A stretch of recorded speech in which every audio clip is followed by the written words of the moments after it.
Clint from 50 Campfires here. This is the Victorinox Swiss Army SwissTool BS. So I'm not going to go through every single implement that's on here. A lot of them you could probably figure out. You know, you have a leather punch, you have various screwdrivers and things like that. I just want to go over the ones that are particularly stood out for me. So the first thing that you'll notice is that it is jet black. They put a black oxide finish on it that's going to give you a little bit of extra corrosion resistance from rust and things like that. Also, just like the other SwissTools, every single implement on here is liner lock.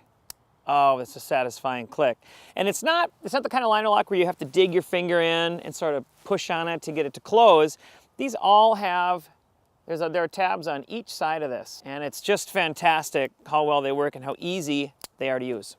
The next thing I like about it is that it has both a serrated blade, all right, and a flat, smooth blade. I'm not a fan of the blades that are serrated for partial and then it's smooth for the other, because I like whittling and that kind of thing for you're making hot dog sticks and that kind of thing. And then obviously the serrated for if you're going to do a lot of cutting of rope or something like that. Very nice to have both. Next up, obviously every multi-tool is going to get used a lot as a set of pliers. That's what makes it so useful. And one thing nice about these is that they took the time to make sure there's a really nice rounded edge on all four of these corners, so you can really bear down and it doesn't dig into your hand. Very comfortable to use.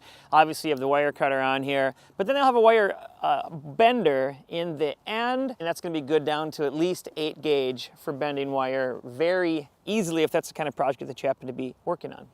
Last two things I kind of dig about this is that there is, of course, a wood saw on it. Okay, pretty aggressive, very well made.